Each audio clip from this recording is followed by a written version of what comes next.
Selamat pagi Bapak Ibu Guru. Selamat pagi, selamat pagi. Apa kabar Bapak Ibu Guru? Luar biasa. Oke, terima kasih karena Bapak Ibu Guru masih semangat. Pada kesempatan ini saya akan berbagi. Jadi dalam sesi berbagi ini merupakan bentuk aksi nyata modul 1.4 yang sudah saya pelajari di pendidikan guru penggerak angkatan ke-9. Dari saya Andreas Osninatu, calon guru penggerak angkatan ke-9 Kabupaten Manggarai Barat, asal sekolah dari SMP Negeri 6 Doso. Baik Bapak Ibu Guru, pada kesempatan ini sudah saya akan berbagi materi kepada Bapak Ibu Guru. Materi yang kita bahas pada hari ini. Sebelum kita ke materi, kita buat kesepakatan dulu, kesepakatan kelas. Jadi yang pertama, seluruh peserta memiliki kesempatan untuk berpendapat. Kemudian yang kedua, berpikiran terbuka dan saling menghormati. Dan yang ketiga, jika ada peserta berbicara, maka peserta lain mendengarkan. Kemudian yang keempat, berpendapat setelah dipersilakan.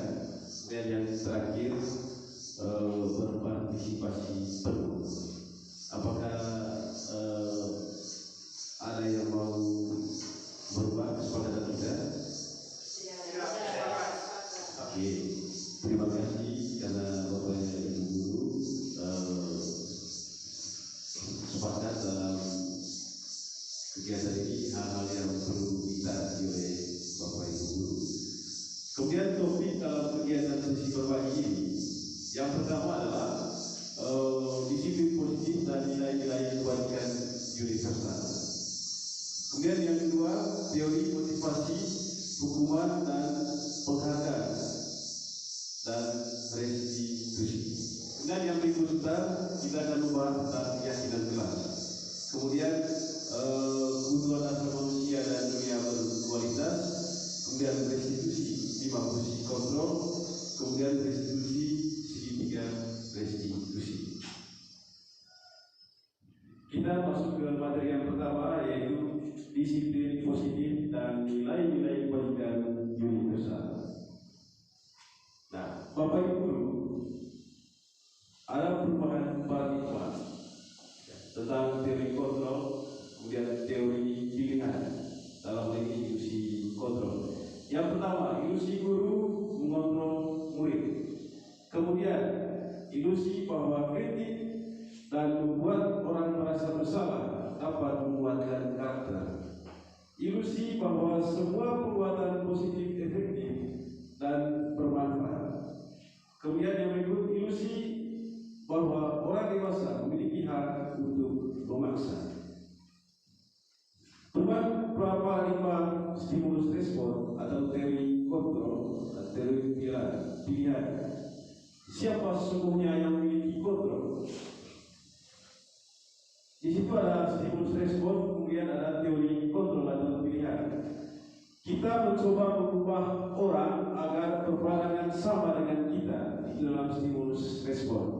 Kemudian dalam teori kontrol, kita berusaha memahami pandangan orang lain tentang dunia.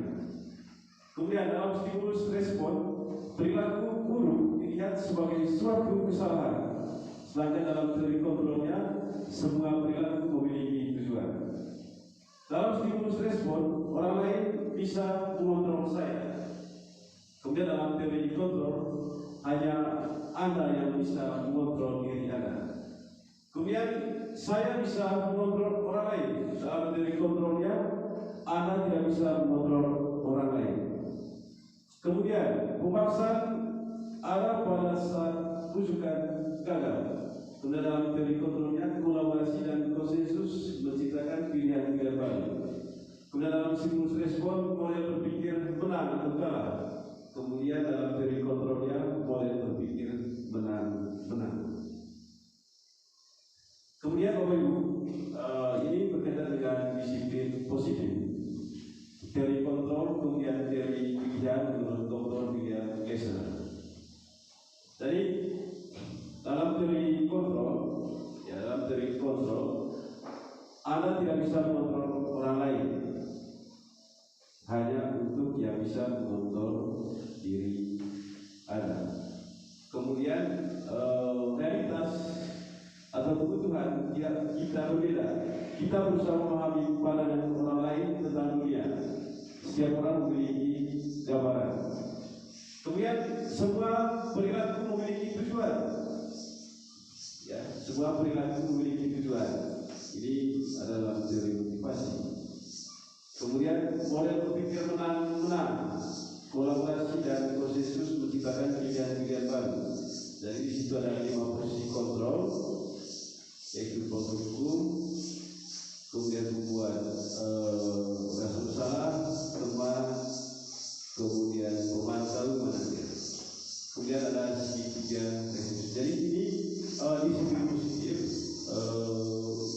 menurut Dr. William Glasser dalam teori kontrol dan dalam teori pilihan. Apakah makna disiplin Bapak Ibu? Mungkin ada yang bisa menjawab ini.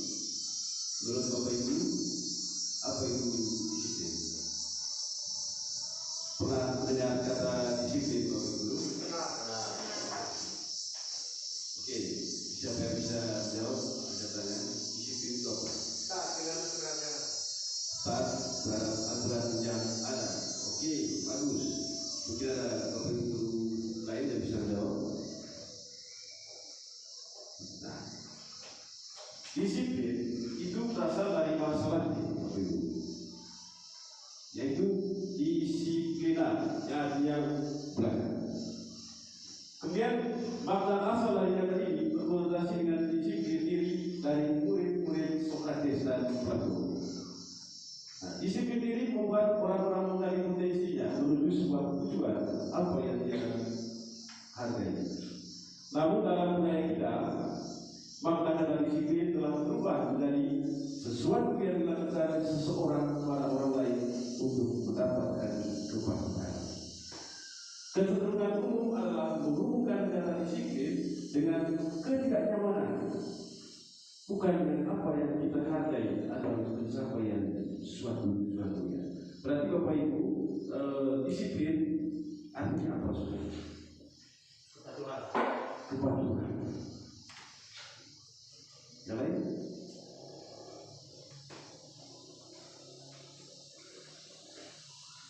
Ya, jadi kepatuhan itulah disiplin maknanya. Kemudian yang berikut, nilai-nilai kebajikan universal. Nilai-nilai kebajikan adalah sifat-sifat positif manusia yang merupakan tujuan mulia yang ingin dicapai setiap individu. Nilai-nilai tersebut bersifat universal dalam lintas bahasa, suku, bangsa, agama maupun latar belakang. Setiap perilaku atau perbuatan memiliki suatu tujuan. Dengan mengaitkan nilai-nilai kebajikannya yang dimiliki seorang, maka motivasi intrinsiknya akan terbangun sehingga menggerakkan motivasi dari dalam untuk dapat mencapai tujuan mulia yang diinginkan. Nilai-nilai kebajikan yang ingin dicapai oleh setiap anak Indonesia itu kita kenal dengan sebutan profil pelajar Pancasila. Apa saja dimensi profil pelajar Pancasila? Beriman, bertakwa kepada Tuhan Yang Maha Esa, berakhlak mulia, apalagi gotong royong, mandiri, kemudian berkebinekaan global. Jadi inilah dimensi profil pelajar Pancasila. Berharap nanti Bapak Ibu bisa menerapkan nilai-nilai profil pelajar Pancasila dalam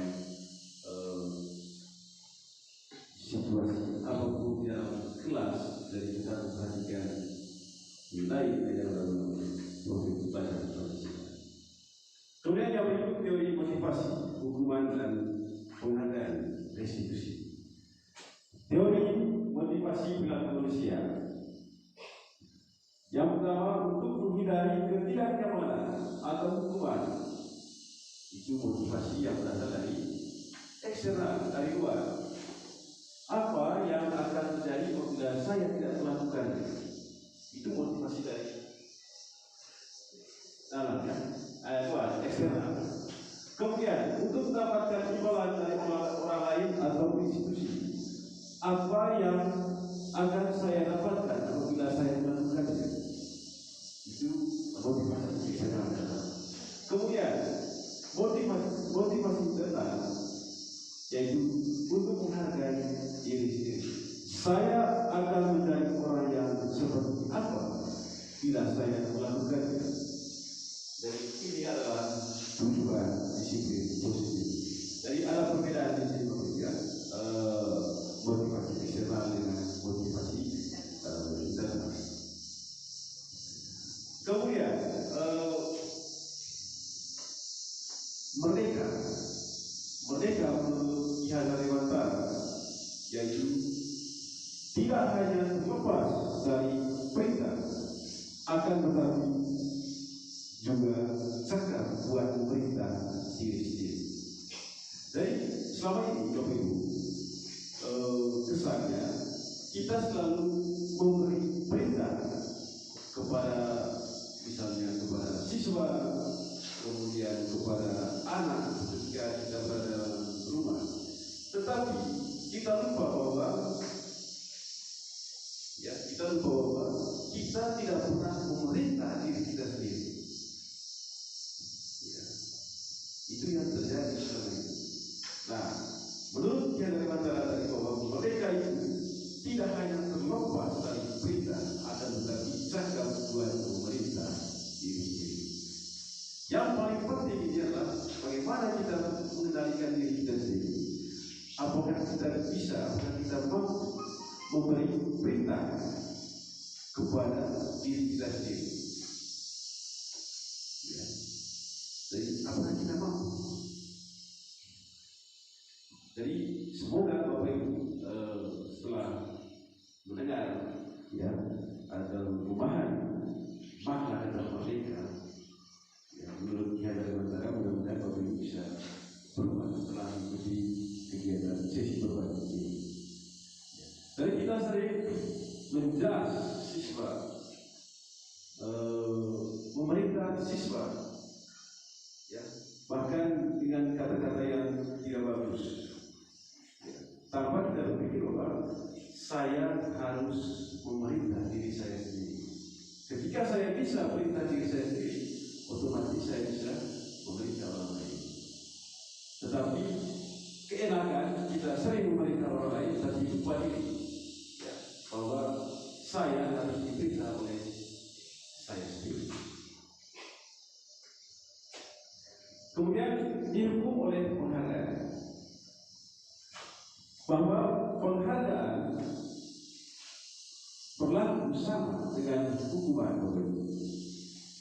Dalam arti meminta atau membujuk seseorang melakukan sesuatu untuk memenuhi suatu tujuan tertentu dari orang yang meminta atau membujuk. Dorongannya eksternal dan tidak akan ada fakta ketergantungan. Beberapa dampak dari pemberian penghargaan menurut Al-Fikol, yang pertama, berpengaruh jangka pendek dan jangka panjang. Penghargaan hukum, kemudian penghargaan mengurangi ketepatan, penghargaan tidak efektif, penghargaan merusak hubungan. Bapak Ibu, di sini ada kata dihukum oleh penghargaan. Bapak Ibu dalam kelas pernah memberikan penghargaan kepada siswa? Pernah? Misalnya apa? Misalnya ketika siswa itu diberikan pertanyaan oleh guru, lalu dia bisa menjawab pertanyaan itu, gurunya pasti menyampaikan apresiasi dengan tepuk tangan. Oke, penghargaan dengan tepuk tangan. Yang lain?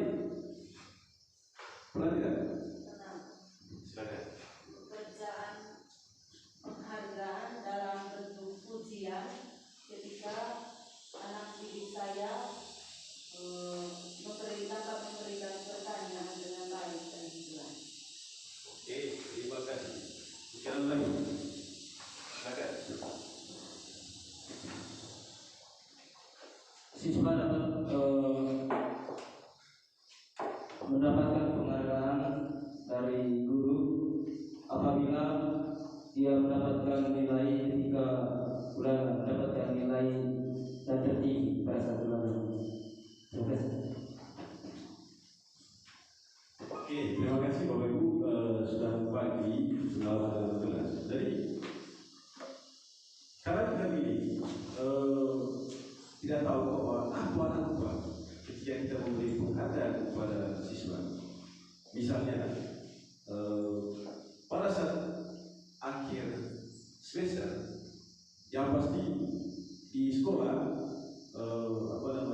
membagikan hasil laporannya kepada peserta didik. Nah, selama ini yang kita lakukan adalah kita sering membuat rankingan ya terhadap siswa. Nah, kita tidak sadar bahwa rankingan yang kita berikan kepada siswa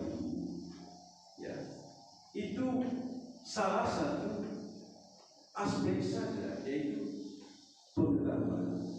Kita membuat rankingan 1 sampai 10 itu misalnya, itu yang kita lihat hanya dari sisi pengetahuan saja.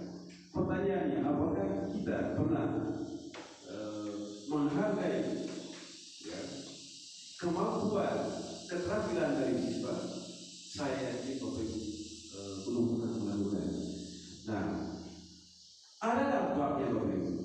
Ya. Kemudian contoh yang berikut, misalnya dalam kelas kita sudah tahu bahwa si A yang pintar. Nah, setiap kali kita memberikan pertanyaan kepada siswa, selalu saja menuju ke si A ini, karena dalam pikiran kita bahwa si A dia bisa dan dia anak pintar di kelas ini. Tetapi Bapak Ibu, ada dampak dari dampak penghargaan ini penghargaan pendidikan yang terhadap kemudian penghargaan ilmu hukum, penghargaan ketepatan, penghargaan tidak efektif, penghargaan perusahaan hubungan. Nah, perusahaan hubungan misalnya, ini si A ini si B, kemudian si A ini dia pintar sekali. Nah, karena ketika saya masuk kelas, saya selalu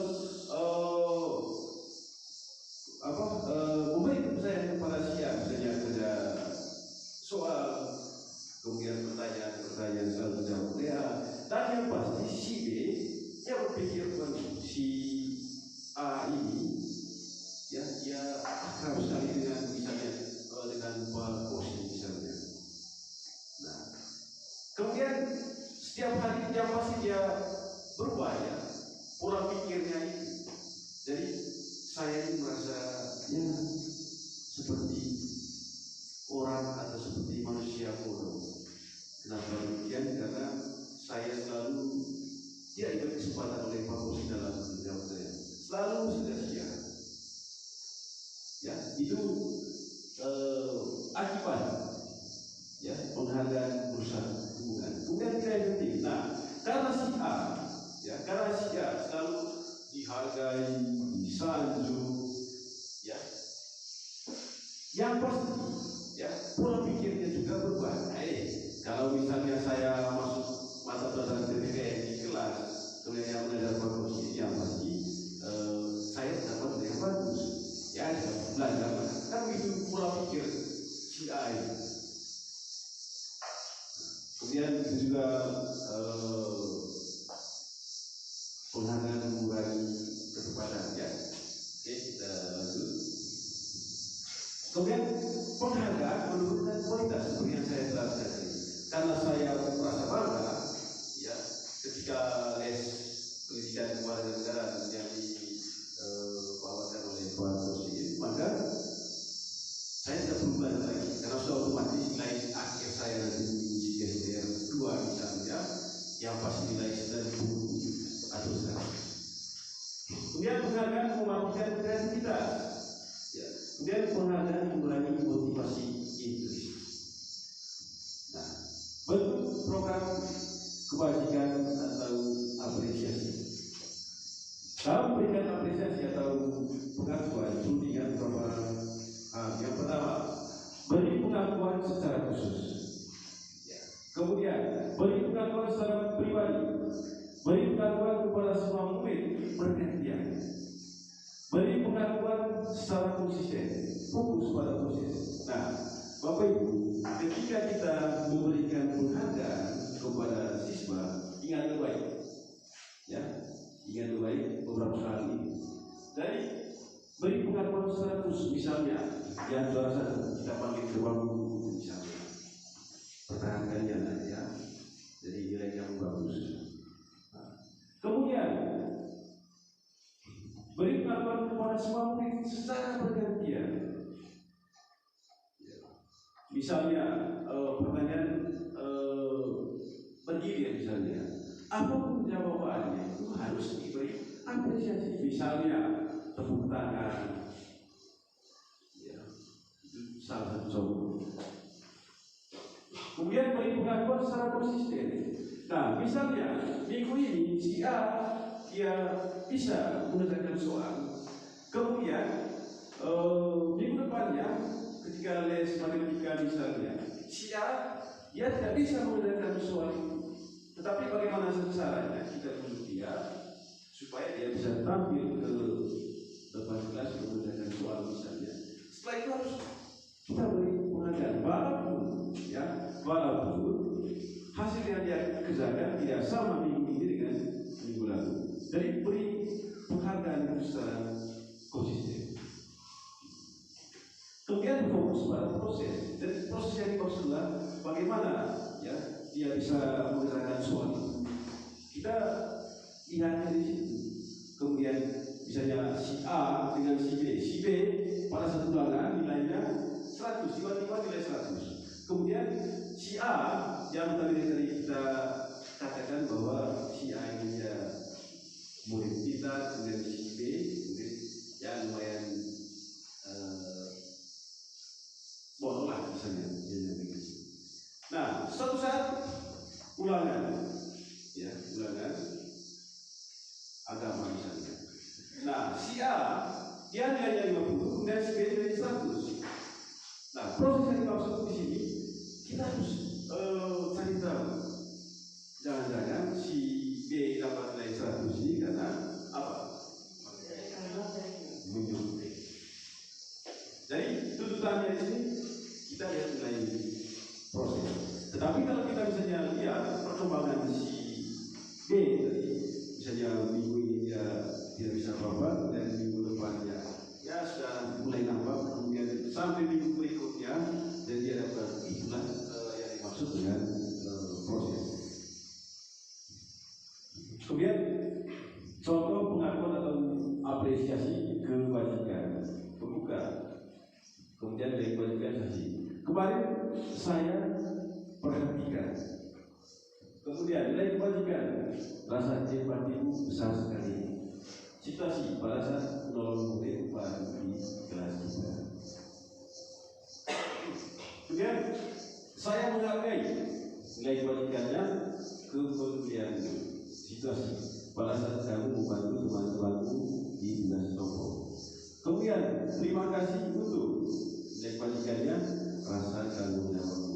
Kemudian situasi pada saat kamu kertas-kertas yang berserakan di lantai. Ya. Jadi ini yang di poin ketiga ini situasi ya. Misalnya pada saat siswa kertas, ya nilai kebajikan apa? Ya, yang kita lihat ketika siswa membuat kertas, nilai tanggung jawab. Kemudian apa yang perlu dibuat? Yaitu terima kasih. Kemudian Bapak Ibu, ini ada tugas perbedaan hukuman dan konsekuensi. Ya, langsung dijawab saja Bapak Ibu ya. Tindakan guru mencatat 100 kali dalam buku kalimat saya tidak akan terlambat lagi karena saya datang terlambat ke sekolah. Apakah ini termasuk hukuman atau konsekuensi?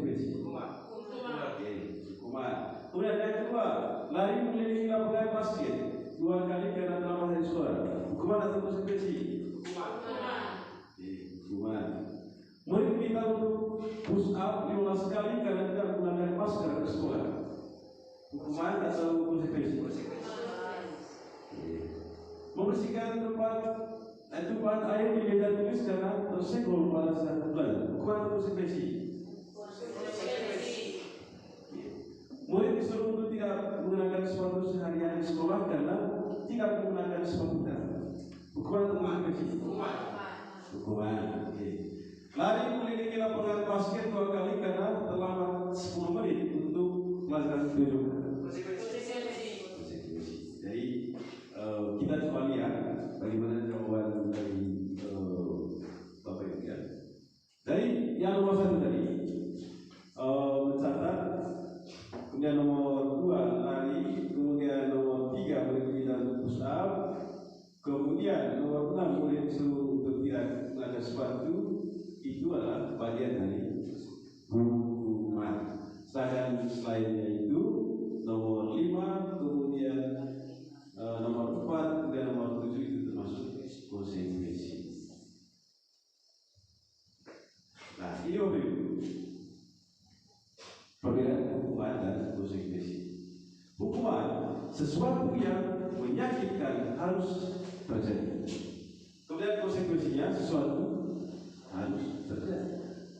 Kemudian hukuman membuat anak sakit, ya, baik fisik maupun hati untuk jangka waktu lama. Nah, konsekuensi membuat anak merasa tidak nyaman dalam jangka waktu pendek.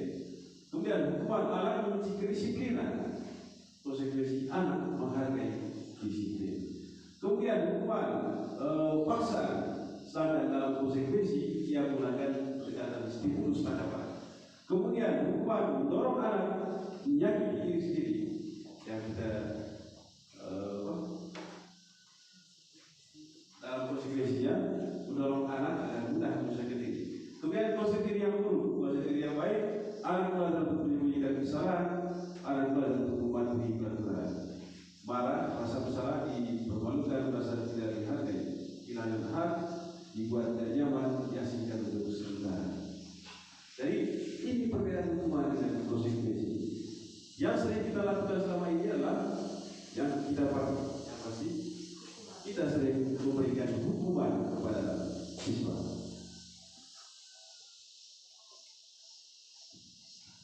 Kemudian kita masuk ke restitusi. Apa itu restitusi? Restitusi adalah proses penciptaan kondisi bagi murid untuk memperbaiki kesalahan mereka sehingga mereka bisa kembali pada kelompok mereka dengan karakter yang lebih kuat.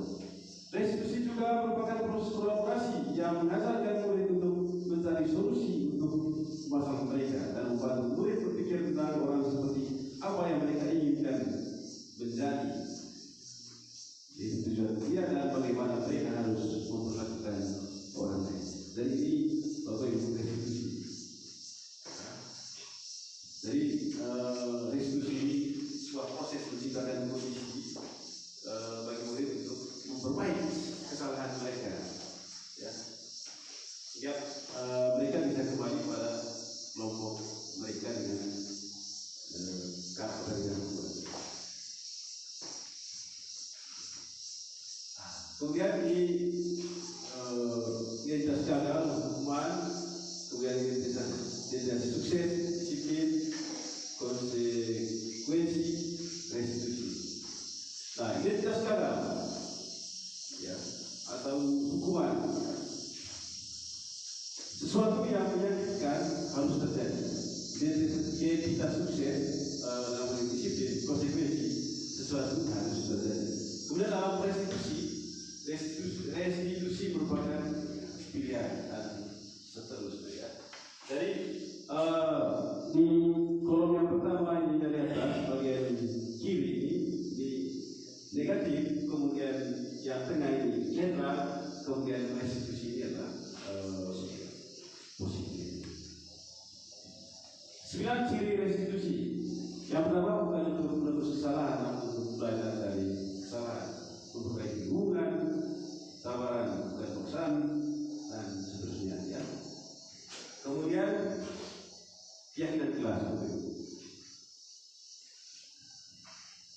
Mengapa tidak peraturan saja?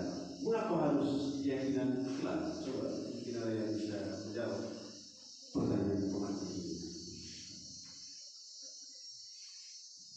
Mengapa bukan peraturan kelas? Mengapa yang kita pakai adalah keyakinan kelas? Ya, terima kasih.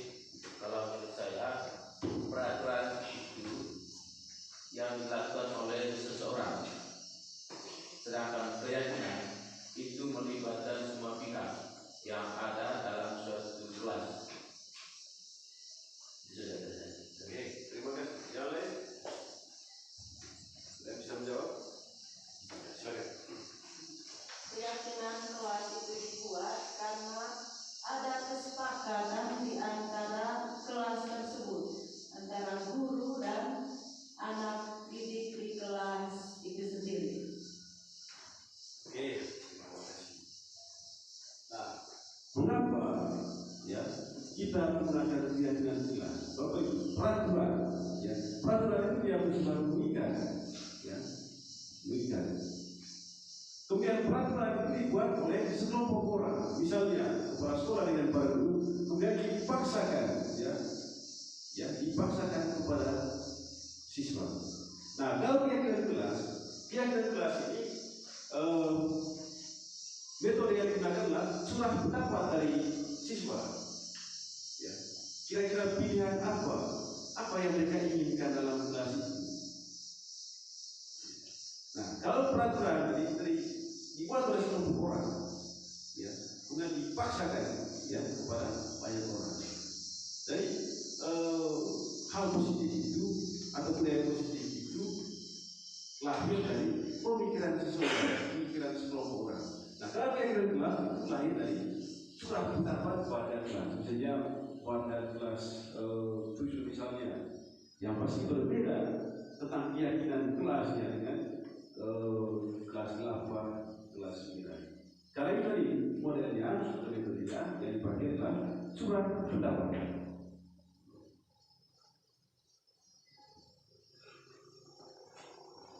Jadi di peraturan kelas, ya mungkin yang sering kita bahas adalah peraturan kelas. Nah, coba kita buat keyakinan kelas, ya, kemudian lingkungan positif, budaya positif yang ada di terus. Kemudian dari dua gambar ini, mana yang merupakan keyakinan kelas? Di bagian kiri atau bagian kanan? Yang putih atau warna biru? Hijau, ya? Nah, yang hijau atau yang putih?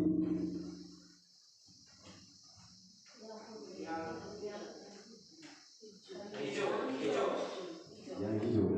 Kemudian yang putih? Putih warna. Nah, di bagian warna biru ini kesepakatan kelas, datang tepat waktu, mengucapkan salam, menjaga kebersihan sekolah dan seterusnya.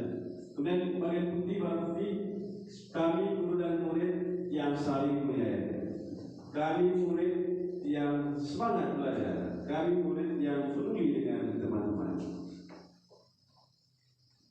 Nah, Bapak Ibu, yang termasuk keyakinan kelas di sini adalah ditujukan di warna putih. Nah, keyakinan kelas ini Bapak Ibu, ya, kata-kata yang dipakai, kata-kata yang digunakan dia bersifat abstrak. Misalnya, saling menyayangi, itu kan maknanya luas sekali. Kemudian kata semangat, ya, dari semangat ini dia luas sekali, dia bersifat abstrak. Kemudian kami murid yang peduli, kata peduli juga, ya, peduli dengan sesama, peduli dengan lingkungan dan seterusnya. Jadi dia bersifat abstrak, kemudian memiliki makna yang lebih luas. Nah, dari itulah perbedaan ya, antara peraturan dengan keyakinan kelas. Ya. Nah, yang disampaikan datang tepat waktu mengucapkan kesalahan.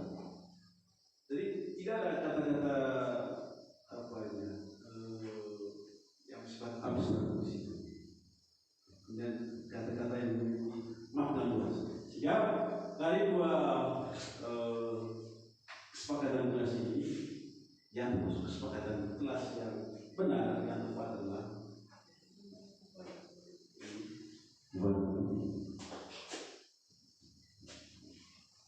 kemudian kegiatan dalam kegiatan kelas LT dan Y. Jadi di tabel Y terdengar, kemudian terlihat berperilaku, ya itu hormat. Kemudian bekerjanya terdengar, terlihat berperilaku. Kemudian di tabel T-nya tambah seperti, tidak tambah seperti, kemudian kerjanya tambah seperti, tidak tambah seperti. Nah, hormat. Kami meyakini bahwa sangat penting untuk menghormati semua orang dan barang milik orang lain. Kemudian bekerja. Kami meyakini bahwa sangat penting untuk menjadikan segala pekerjaan atau kegiatan yang telah ditugaskan diterima dan dimiliki. Kami meyakini bahwa sangat penting untuk merasa diterima pada suatu kelompok dan saling peduli satu dengan yang lain.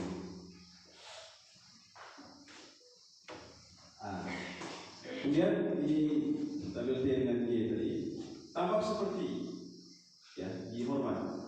Datang tepat waktu, tidak tampak seperti sering hadir terlambat.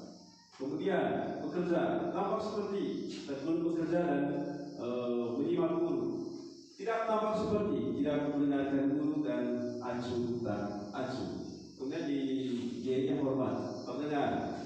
Satu orang berbicara untuk saya bantu, kemudian terlihat berempati, kemudian berperilaku tersenyum ramah.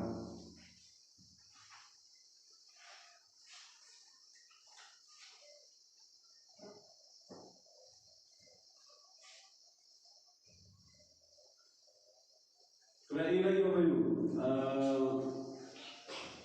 ada peraturan kemudian ada kegiatan kelas. Saya kembalikan buku ke tempatnya. Kemudian kegiatan kelasnya bagaimana? Coba formulasikan kalimat. Selalu kembalikan buku ke tempatnya. Kemudian dilarang mengganggu orang lain. Hadir di sekolah yang sebelum pelajaran dimulai. Dalam melakukan kekerasan, dalam menggunakan narkoba. Bergantian atau menunggu giliran, menggunakan masker, jangan berlari di kelas atau kudel. Coba rumuskan kegiatan kelasnya. Ada yang bisa? Di nomor 1 dulu, silakan.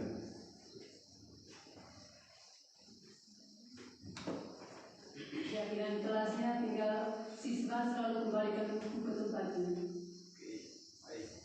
Silakan. Keyakinan kelasnya setelah siswa menggunakan buku, diharapkan buku yang sudah digunakan itu kembali ke tempat. Anda bisa jawab, mulai.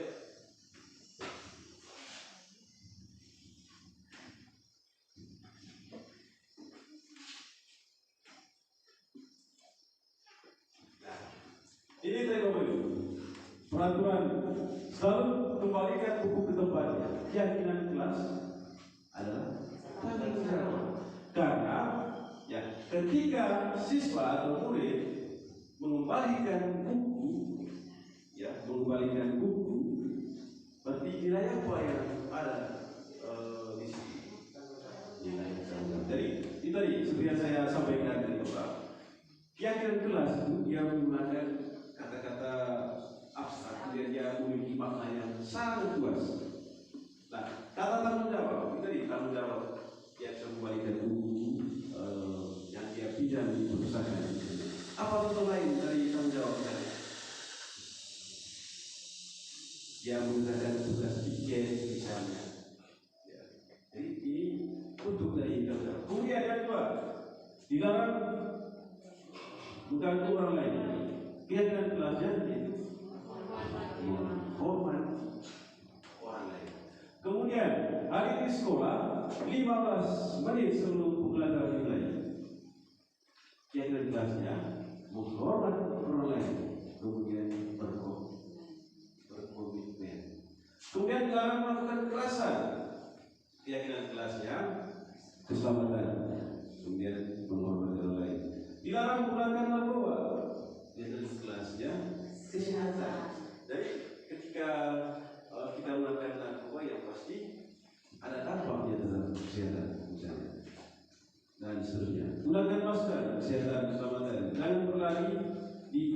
atau koridor. Jadi yang jelasnya keselamatan atau keamanan. Kemudian Bapak Ibu, dalam kebutuhan dasar manusia dan dunia berkualitas. Jadi ini kebutuhan dasar manusia. Yang pertama kasih sayang, kemudian perkosaan, kebebasan, kesenangan, dan yang pertama adalah bertahan hidup. Nah, kebutuhan dasar manusia bertahan hidup atau survival, yaitu kebutuhan yang bersifat fisiologis untuk bertahan hidup, misalnya kesehatan, kemudian rumah, makanan, kemudian kebutuhan biologis sebagai bagian dari proses reproduksi, terus kebutuhan untuk tetap bertahan hidup, kemudian psikologis pada dan ini meliputi kebutuhan akan perasaan aman. Kemudian yang kedua, kebutuhan untuk disayangi dan diterima, yaitu kebutuhan akan hubungan dan koneksi sosial, kebutuhan untuk memberi dan menerima kasih sayang, dan kebutuhan untuk merasa menjadi bagian dari suatu kelompok. Anak-anak yang memiliki kebutuhan dasar kasih sayang dan rasa diterima yang tinggi biasanya ingin disukai dan diterima oleh tuannya. Mereka juga akrab dengan orang tuanya, biasanya mereka belajar karena suka pada gurunya. Bagi mereka, teman sebaya sangatlah penting. Mereka juga biasanya suka bekerja dalam kelompok. Kemudian penguasaan, yaitu berhubungan dengan kekuatan untuk mencapai sesuatu, menjadi kompeten, menjadi terampil, diakui atas prestasi dan keterampilan kita, didengarkan dan memiliki rasa harga diri. Kebutuhan ini meliputi keinginan untuk dianggap berharga, bisa membuat perbedaan, bisa membuat pencapaian kompeten diakui, dihormati. Ya. Kemudian yang berikut, kesenangan. Ya, kebutuhan akan kesenangan adalah kebutuhan untuk mencari kesenangan, bermain dan tertawa. Bayangkan hidup tanpa kenikmatan apapun betapa menyedihkan. Ya. Jadi ini adalah jenis kebutuhan, ya, yang harus kita penuhi, ya. Kemudian yang harus kita layani di lingkungan sekolah. Berikanlah anak, berikanlah murid itu happy, berikanlah mereka ruang untuk bersenang-senang. Ya. Jadi selama ini ketika kita melihat anak yang tertawa, dan kita menegurnya, kamu itu cara tertawanya berlebihan sekali. Padahal tertawa itu adalah bagian atau salah satu kebutuhan dari manusia. Kemudian kebebasan, ya.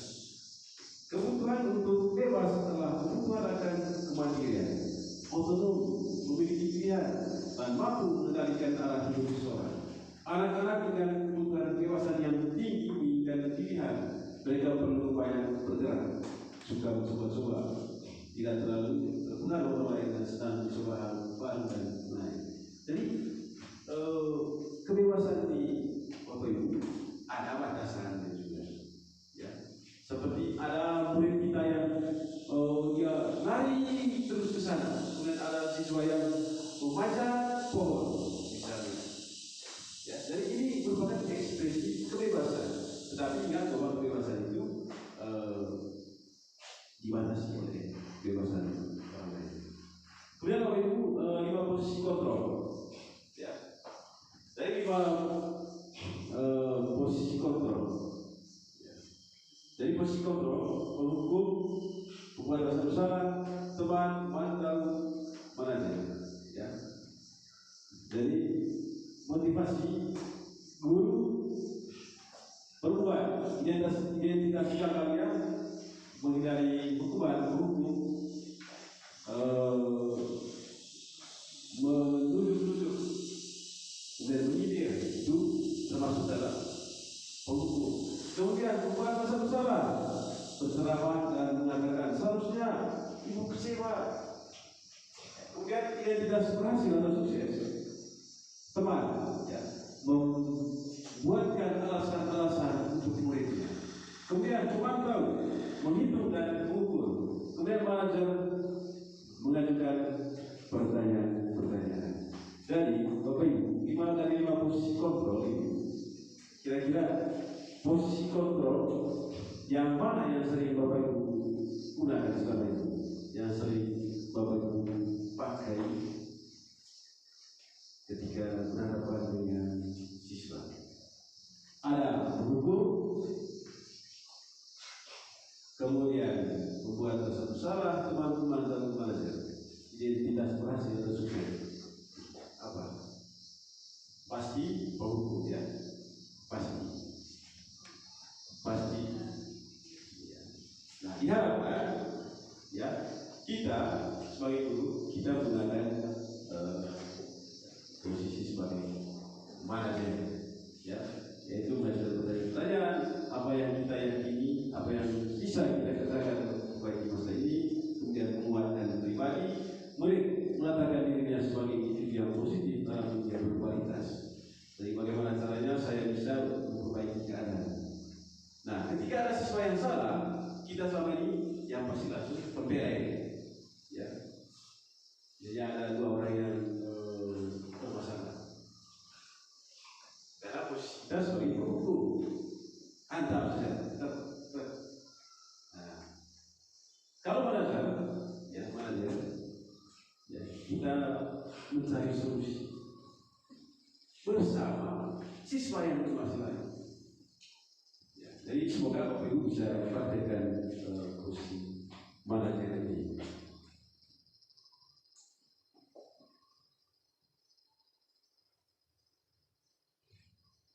Kemudian Bapak Ibu, segitiga restitusi. Nah, segitiga restitusi Bapak Ibu, yang pertama dia menstabilkan identitas, ya. Kemudian yang kedua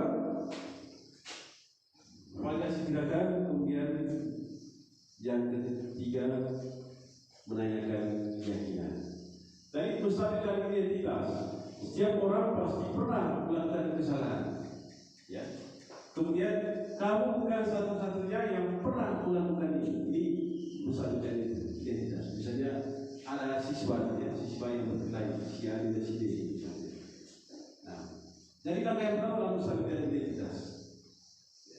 Kemudian kamu tentu punya alasan mengapa melakukan itu. Kenapa Anda mengukur si B?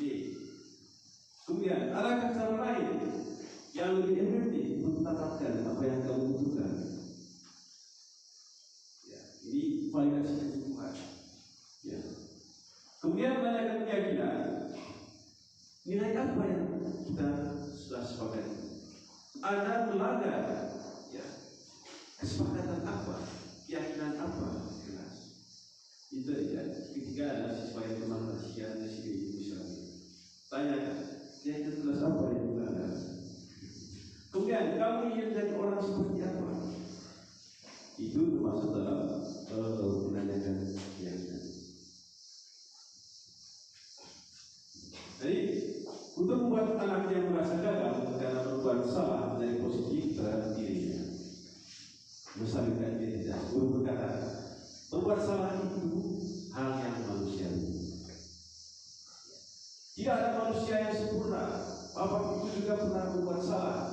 Kita pasti menyelesaikan permasalahan ini dan seterusnya. Kemudian di validasi kebutuhan, waktu mulai mengenali basic atau kebutuhan dasar, basic kebutuhan dasar yang ingin dipenuhinya ketika melakukan kesalahan itu. Pada dasarnya setiap tidak ada manusia tujuannya adalah memenuhi kebutuhan dasar. Ya, apakah itu penguasaan, kebebasan, kasih sayang dan rasa diterima, kesenangan atau bertahan hidup.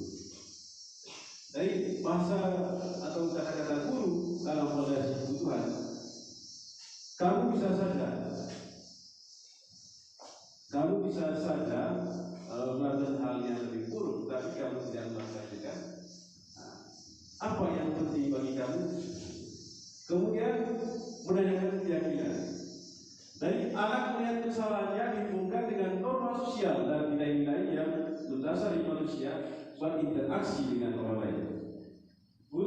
universal apa nilai yang kita percaya di kelas atau sekolah kita? Nilai-nilai universal apa yang telah kita sepakati? Kelas yang ideal itu seperti apa? Jadi ini kata-kata yang digunakan oleh guru dalam menanyakan keyakinan. Jadi Bapak Ibu, demikian dari materi dari saya dalam sesi berbagi. Jadi semoga kegiatan ini memberikan dampak ya kepada Bapak Ibu guru. Setelah mengikuti kegiatan ini semoga bisa praktekkan dan coba beralih dari posisi kita sebagai guru selama ini, coba kita beralih menjadi manusia. Kemudian buat yang di kelas di setiap kelas, jadi di sini ada Bapak Ibu wali kelas, nanti Bapak Ibu buat juga yang terbaik. Ada perbedaan tadi antara keyakinan dan peraturan. Jadi bahasa dalam keyakinan kelas itu ya bersifat abstrak, kemudian memiliki makna yang sangat luas sekali. Jadi demikian Bapak Ibu, nanti saya bagikan materi ini kepada Bapak Ibu dan kita perlu belajar lagi sehingga ada perubahan di lembaga kita yang tercinta ini. Akhirnya terima kasih atas waktunya. Mohon maaf apabila ada salah kata yang menyinggung perasaan Bapak Ibu. Selamat siang. Selamat siang.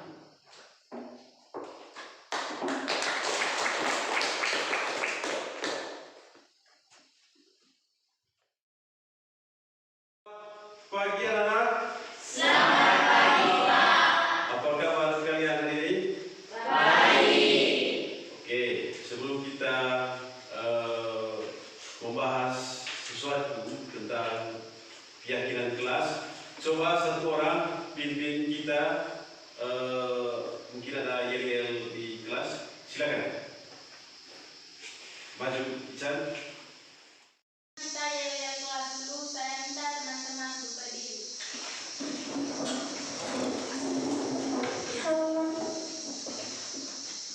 Siapa kita? Spedus Jaya. Mana matamu?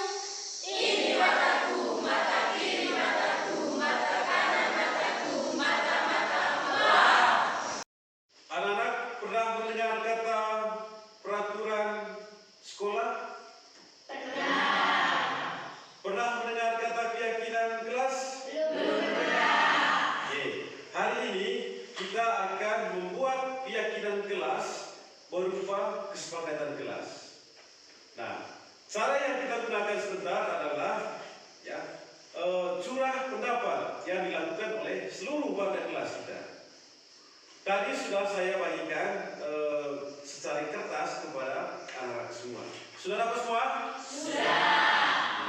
Nah, anak-anak sebentar curahkanlah pendapat, curahkanlah pikiran, ya, apa yang ingin dibuat di kelas ini. Tulislah nilai-nilai yang Anda inginkan, ya, di dalam kertas yang sudah saya bagikan. Kemudian sebentar, ya, saya akan merangkum nilai-nilai yang menjadi kesepakatan kelas kita. Jadi saya beri kesempatan kepada anak-anak semua untuk menuliskan, mencurahkan pendapat, mencurahkan pikiran, kira-kira nilai apa yang saya ingin tulis, ya, sehingga menjadi sebuah keyakinan kelas kita.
kesepakatan kelas hasil curah pendapat dari anak-anak semua.